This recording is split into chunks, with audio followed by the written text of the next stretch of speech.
Amados e queridos irmãos, bom dia, a paz do Senhor. Vamos orar nesta manhã? Senhor meu Deus, somos gratos a Ti pela oportunidade de estarmos diante da Tua Palavra para falar com os Teus filhos nesta manhã, todos que forem alcançados pela gravação desta live.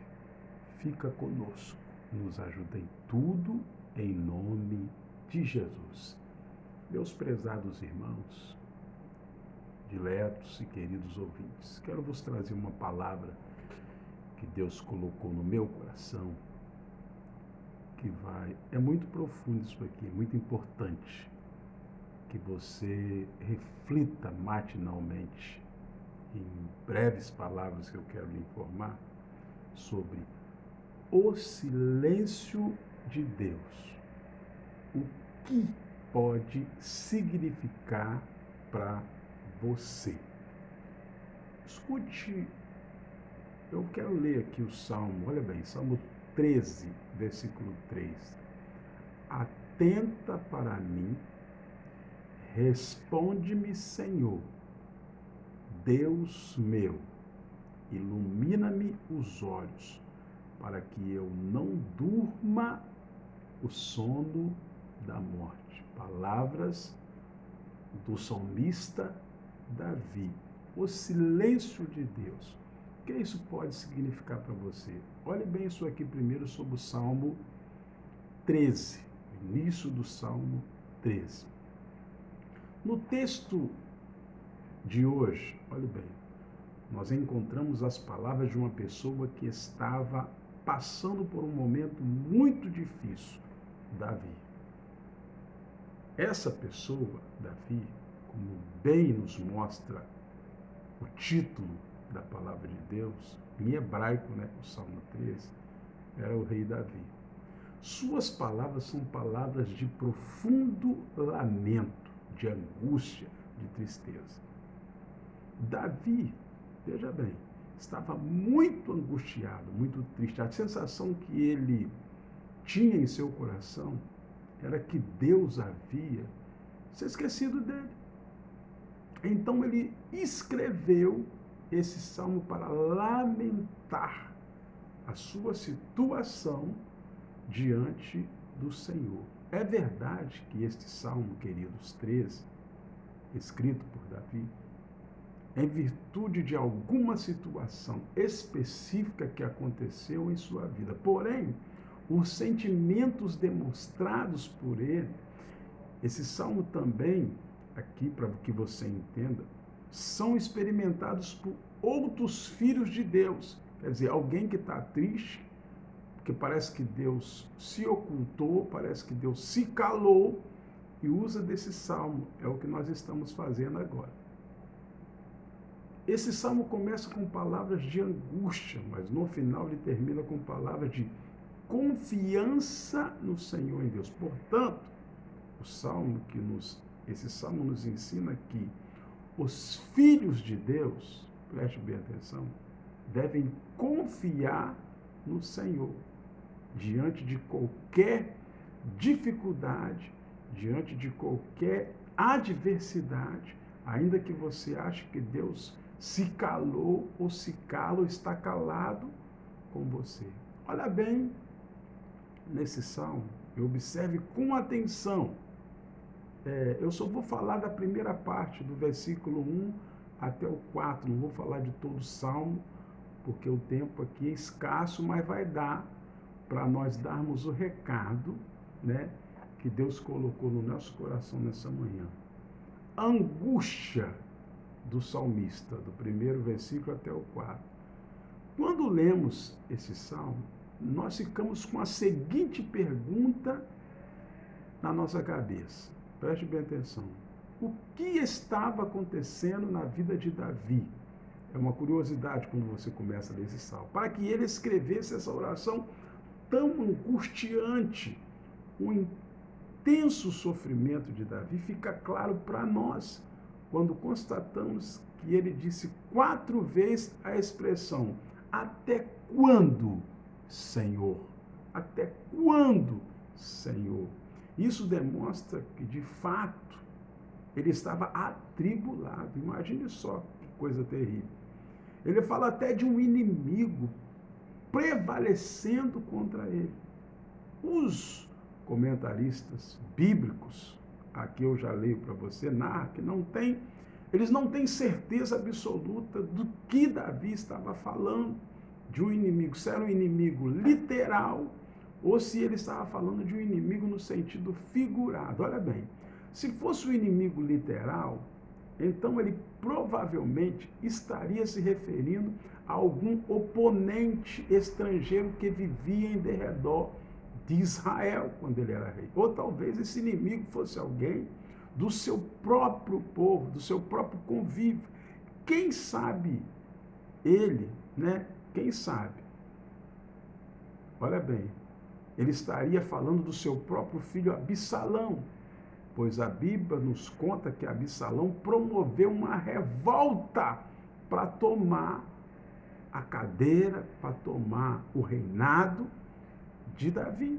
Olhe bem, tomar o trono de Israel. Todavia, apesar de ser bem plausível que Davi estivesse falando de um inimigo literal, também é possível que ele estivesse mencionando algum inimigo no sentido figurado. Isto é, que ele estivesse falando, por exemplo, de uma doença no sentido figurado. Essa doença estaria atacando Davi como se fosse o seu verdadeiro inimigo. Mas os historiadores bíblicos deixam aqui duas preocupações. Se a preocupação de Davi era no sentido literal, de repente com alguém do seu convívio, do seu próprio povo, ou de uma enfermidade que ele estivesse no sentido figurado, enfrentando. Seja como for aquela situação, era bastante angustiante para o rei. Ele estava sofrendo muito. Entretanto, pelo que concluímos das palavras de Davi, o sofrimento dele se agravou ainda mais pela sensação de que ele tinha de ter sido, ou que se ele tivesse sido abandonado por Deus, que lhe colocou no trono num momento tão difícil. Aí eu te pergunto novamente, o calar, o silêncio do Senhor, o silêncio de Deus, o que pode significar para você? Vamos lá? Quem nunca fez uma oração, amados, sincera, e após isso não ouviu nenhuma voz, não viu nada acontecer, não sentiu nenhum movimento da parte de Deus? Isso acontece com todos nós. Em muitos momentos somos impactados pelo inquietante silêncio ou calar de Deus. Ou melhor, achamos que Deus está em silêncio, pois não conseguimos interpretar aquilo que Ele está querendo dizer, pois não conseguimos interpretar nada que o Senhor queira dizer através do significado dessa palavra silêncio que estamos pavorosamente experimentando. Aleluia. Parece ser exatamente esse sofrimento que tomou conta do salmista, que suplicou uma resposta clara de Deus. E aqui eu repito o versículo: atenta para mim, responde-me, Senhor Deus meu, ilumina-me os olhos, para que eu não durma o sono da morte. Pensando nesse silêncio, nessa palavra de Deus, o que ele poderia significar? O que Deus pode estar querendo falar a nós através desse suposto silêncio? Tem um trechinho aqui que nós preparamos, eu até anotei para ler para você. Olha bem, Deus se cala porque Ele sabe o tempo certo para tudo, até para falar conosco. Todo crente passa por tempos quando não ouve a voz de Deus, mas não dura esse silêncio para sempre. É aqui que eu queria que você se atentasse. No tempo certo, o Senhor abre a boca e fala. Deus pode ter muitas razões para se calar em certos momentos de nossa vida. Cada situação é diferente, mas podemos confiar de que Deus, queridos, Ele está no controle de tudo. Olha o que diz Romanos 8, 28. Sabemos que Deus age em todas as coisas para o bem daqueles que o amam, dos que foram chamados de acordo com o seu propósito, de acordo com o seu projeto, de acordo com a sua palavra. Mesmo nos momentos de silêncio, Deus está trabalhando em nossas vidas. Nós precisamos crer nisso. De certa forma, o silêncio de Deus, olha isso também, é uma resposta. O silêncio de Deus é uma resposta, muitas das vezes, para nós. De certa forma, o silêncio de Deus também é uma resposta. Muitas das vezes, quando Deus se cala, Ele está dizendo, espera. Também pode ser um tempo para aplicar aquilo que já aprendemos dele, lembrando as coisas que já ouvimos. Outras vezes pode ser um sinal de que precisamos mudar alguma coisa em nossa vida. Mesmo sem saber a razão do silêncio, o tempo, quando Deus se cala, é um tempo para usar a sua fé, colocar a sua crença, colocar a sua credibilidade nele em prática. A fé nos sustenta quando ouvimos ou quando não ouvimos nada. Hebreus 1:1. Ora, a fé é o firme fundamento das coisas que se esperam e a prova das coisas que não se vê. Cremos que Deus existe e continua trabalhando em nossas vidas até quando Ele está calado. Aleluia. Eu sinto a presença de Deus essa manhã, falando essa palavra para você, querido. O que você quer fazer está incorreto, errado diante de Deus. O silêncio de Deus pode ser um indicativo de que nossas motivações estão erradas. Preste bem atenção. Podemos estar sendo levados por interesses egoístas, paixões carnais, teimosias, capricho, falsa religiosidade, orgulho, cobiça e etc. Nesse caso, o silêncio de Deus é um indicativo claro para uma reflexão mais cuidadosa de nossa parte a respeito do que estamos pedindo. E por que Deus não está respondendo? Olha só o que diz a Bíblia, Tiago 4:3. Pedis e não recebeis, porque pedis mal, para esbanjares em vossos prazeres. Ou seja, é bom que reflitamos a forma e as motivações dos nossos pedidos, que em muitos casos podem explicar o silêncio, o calar de Deus sobre nossas vidas. Entenda isso. Olha bem, outro ponto. Não é o tempo certo de você fazer com que, ou bem, não é o tempo certo de você fazer o que quer fazer. Preste atenção nisso. Quando estamos diante do silêncio de Deus, do calar de Deus, quase sempre não nos ocorre que não chegou ainda a hora de Deus agir concedendo a nossa petição. Achamos que nós é que estamos certo no nosso orgulho, que sabemos o tempo e o modo das coisas acontecerem. Somos ansiosos, impacientes, não queremos esperar, sem esperança, sem fé, né, diante dos nossos pedidos do silêncio de Deus. Olha o que diz Eclesiastes 3:1. Tudo tem o seu tempo determinado e há tempo para todo propósito debaixo do céu. Por que somos tão relutantes em descansar e crer que o silêncio de Deus pode ser um indicativo de que ainda não chegou a hora dele agir em nosso favor? Quando Deus se cala, isso não significa que, preste atenção nisso, Deus não está interessado em você, nos seus problemas, na sua família, na sua dificuldade. Deus está interessado em cada detalhe da sua vida. Ele nunca está ocupado demais para ouvir você. Mateus 10, 29 e 31 diz assim: não se vendem 2 pardais por uma moedinha. Ou ele pergunta, não se vende 2 pardais por uma moedinha? Contudo, nenhum deles cai no chão sem o consentimento do Pai de vocês. Até os cabelos da cabeça de vocês estão todos contados. Mateus 10, 29 e 31. Olha bem, Deus lhe abandonou. Quando Deus se cala, significa que ele te abandonou? Preste bem atenção. Mesmo nos piores momentos, amados e queridos, eu estou falando um pouco devagar para você entender o mistério dessa palavra de Deus. Veja bem,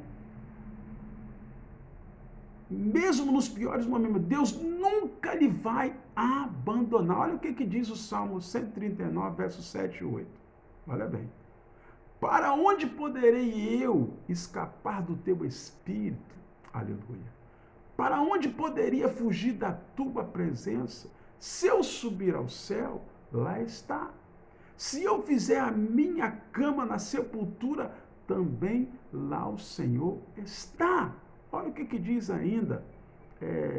Olha bem, 1 João 4,4. Filhinhos, vocês são de Deus. Vocês são de Deus e os venceram, porque aquele que está em vocês é maior do que aquele que está no mundo. Olha bem isso aqui. Quando Deus se cala, isso significa que não tem solução. Olha bem, Deus é maior do que todos os seus problemas. Ele tem a solução e vai lhe ajudar. É o versículo que nós acabamos de ler. Filhinho, vocês são de Deus e os venceram, porque aquele que está em vós ou em vocês é maior do que o que está no mundo. Olha outro ponto aqui importante. Deus está tentando a sua fé. Encontramos por toda a Bíblia Deus em silêncio e ao mesmo tempo testando a fé e a esperança dos teus filhos, dos teus servos. Uma pergunta precisa ser respondida. Olha só, até quando conseguimos manter a esperança e a fé em Deus, mesmo sem ter uma resposta ou sem ter uma resposta clara dele? Muitos sucumbem a esse questionamento e abandonam a Deus, pois estavam mesmo interessados em quê? Apenas nas bênçãos, e não nele como o seu caminho, verdade e vida. Tem pessoas que só vão atrás do Senhor para receber. Por causa do silêncio dele, abandonam a fé, porque estavam ali só para receber. Mas quando Deus não dá, quando ele se cala, quando ele silencia, as pessoas recuam. E não pode ser dessa forma. Apesar do salmista citado no início desse texto estar buscando desesperadamente a resposta clara de Deus, ele não deixa de registrar que, apesar do silêncio de Deus, escute, ele permanece confiante na ação do Pai. No tocante a mim, olha só o que diz ele: confio na tua graça, Senhor, regozijo-me o meu coração na tua salvação. Cantarei ao Senhor, porquanto me tem feito muito bem. O salmista, ele poderia achar que o Senhor tinha se calado ou silenciado para ele, mas nem assim ele se afastou, ele deixou a presença de Deus, porque tinha um trono, uma unção que Deus colocou sobre a vida dele, que estava em jogo mesmo no silêncio, mas ele confiou no Senhor, na sua angústia, na sua tristeza, na sua lamentação. Deus não está em silêncio, você é que não está ouvindo. Deus, do mesmo Deus em silêncio, ele está falando conosco alguma coisa. Ele está chamando a tua atenção. Por quê? Ele silenciou, você está preocupado, então ele está chamando a sua atenção. Já passou por sua cabeça que Deus pode estar falando e você não está percebendo? Às vezes nos ocupamos com tantas coisas, tipo, só no trabalho e nada para Deus.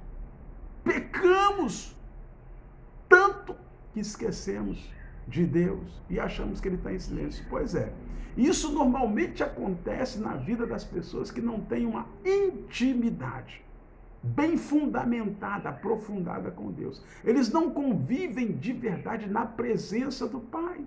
Por isso, tem dificuldades de ouvir a voz do Senhor. Olha bem o que Jesus disse: as minhas ovelhas, você, eu, nós, ouvem a minha voz.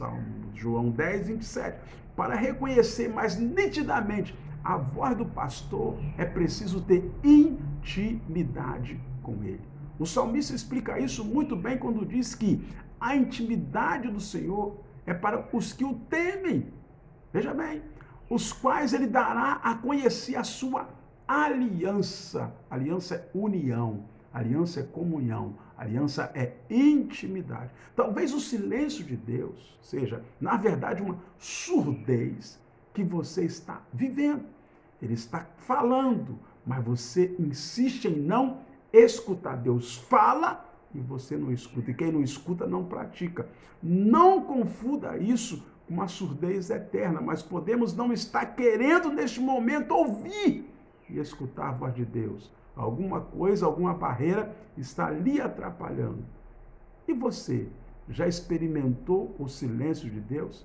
Que significado tem esse silêncio para você? E finalmente, Deus, veja bem, quando Deus fala e não ouvimos, olha aqui, é uma última palavra que eu quero deixar para nós encerrarmos. Por vezes acontece que Deus está falando, mas nós não estamos ouvindo. Deus fala de muitas formas, de muita maneira diferente. E precisamos aprender a ouvir a sua voz. Quando não ouvimos a voz de Deus, Ele pode estar falando de uma maneira nova. E nós precisamos pedir discernimento ao Senhor, através do Espírito, para entender e conhecer a voz do nosso Deus. Muitas vezes esperamos que a resposta venha com uma revelação especial ou específica, quando na verdade a resposta está na Bíblia, na palavra de Deus. A Bíblia tem sempre uma mensagem importante para nossas vidas, mesmo quando não é a resposta que procuramos. Olha o que diz 2 Timóteo 3, 16 e 17. Toda a Escritura é inspirada por Deus e útil para o ensino, para a repreensão, para a correção e para a instrução na justiça, para que o homem de Deus seja apto e plenamente preparado para toda boa obra. Por isso é importante que você estude, que você medite na palavra de Deus. Também é importante estar aberto àquilo que Deus diz. Algumas vezes, queridos e amados irmãos, entenda isso. Acontece que Deus não está calado, mas a sua resposta não é aquilo que queremos ouvir. Não devemos ignorar a resposta de Deus, mesmo quando não gostamos do que ouvimos. Olhe bem, aquilo que precisamos nem sempre é aquilo que queremos. Vou repetir. Aquilo que você precisa nem sempre é o que você está merecendo. Deus tem suas formas, suas estratégias para trabalhar conosco, falando ou até mesmo no silêncio. E eu quero perguntar novamente para você: o calar, o silêncio de Deus, o que pode significar para você? Oramos. Senhor meu Deus, eu levanto a minha voz novamente em oração para agradecer-lhe por essa palavra e pedir ao Senhor que alcance a mente e o coração, os ouvidos dos teus filhos.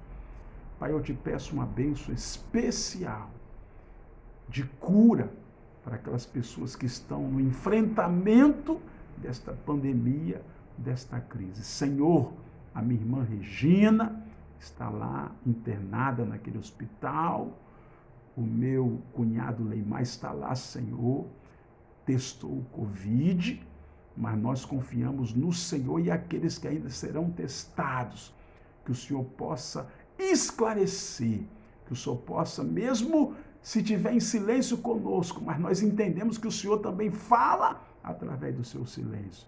Deus, aquele crente, aquele homem, aquela mulher que estão precisando de cura, de libertação, de uma resposta da tua parte, visita da Vitória, visita a membresia, os irmãos de Castelos. Meu Deus, não estão podendo abrir o templo para presencialmente te adorar, mas nós não vamos nos calar através da rede social para anunciar o Evangelho do nosso Senhor e Salvador Jesus Cristo. Pai, nos esclareça aquilo que nós precisamos ter, esclarecimentos espirituais. Toma a nossa vida em tuas mãos, cuida da nossa família, da família dos teus filhos, É o que nós te pedimos em nome de Jesus. Que Deus abençoe a tua vida e te dê uma boa segunda-feira na presença de Deus. Amém.